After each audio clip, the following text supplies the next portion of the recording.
Girl, you have to help me satisfy my husband. I honestly can't take it anymore. Recently, my wife couldn't handle my intensity anymore and went crying to her best friend for help. Wanting to ease the tension between us, her bestie decided to come to our house alone. She showed up in a sexy short dress that barely contained her curves. So I hear you're pretty wild, huh? Let me see what all the fuss is about. My name is Cole Griffin. After 5 years of marriage, my body suddenly went through a second round of development. The growth down there was nothing short of astonishing, and with it came an insatiable appetite. I found myself wanting it 7 or 8 times a day. At first, my wife was thrilled with the change. Every night brought her to the brink of exhaustion in the best way possible. But gradually, I kept growing, and she couldn't handle me anymore. Stop, please, I can't take anymore. You're going to break me. She'd beg me through tears, but I was desperate with need. The urge was unbearable. I'd end up pressing her against the wall, taking what I had to have. Then came the day she finally snapped. Crying, she demanded a divorce. When I refused, she packed up and moved in with her best friend. Days passed, no sign of her coming home. I was going out of my mind. Every night, I'd be so hard I thought I'd explode. The ache was torture. Her best friend caught wind of what was happening. Curiosity got the better of her. Claiming she wanted to help patch things up between us, she showed up at my place ready, it seemed, to offer a different kind of relief. The night she arrived, I was pacing the living room, restless and on edge. The doorbell rang. My heart leaped, finally. My wife had come home. After days of pent-up frustration, I'd finally get some release. But when I opened the door, it wasn't my wife standing there. It was Ramona Lincoln, my wife's best friend. She wore a tight black bodycon dress that hugged every curve. Her breasts strained against the fabric, full and round, impossible to ignore. The hem barely grazed her thighs, leaving her long, slender legs on full display, sheer black stockings giving way to a teasing glimpse of bare skin at the top. I stood there, stunned. My body reacted instantly. I'd been expecting my wife, so I'd answered the door in nothing but loose shorts. The tent I was pitching was unmistakably obvious. Ramona's eyes went wide. You really did grow again. That's bigger than a beer bottle.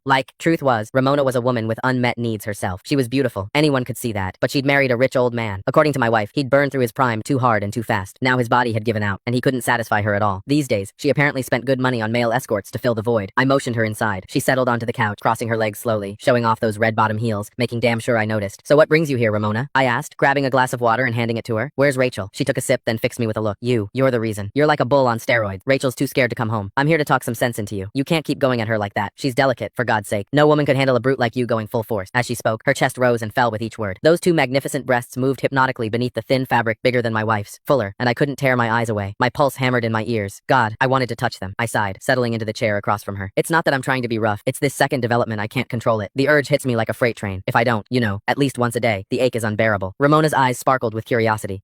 She leaned forward. Men can have second growth spurts, so you're bigger now than before? Can I see? She looked at me earnestly, like it was the most natural request in the world. My heart skipped. Was she serious? You don't just show something like that to your wife's best friend. I don't think that's appropriate, I stammered, even as my mind raced with possibilities. Ramona waved off my hesitation like it was nothing. What's the big deal? This is practically a miracle. I just want to witness it for myself, she insisted, and insisted. Finally, I stopped pretending. Right there in front of her, I slowly pulled down my shorts. I'd never exposed myself to another woman before. The thrill of it was electric. Her hot gaze locked onto me, and that strange, illicit excitement only grew. Ramona had clearly spent time with plenty of male escorts, because she didn't blush, didn't flinch either. If anything, hunger flickered in her eyes. She gulped. You're even bigger than any escort I've ever hired. Is it real? Can I touch it? I never expected her to actually ask.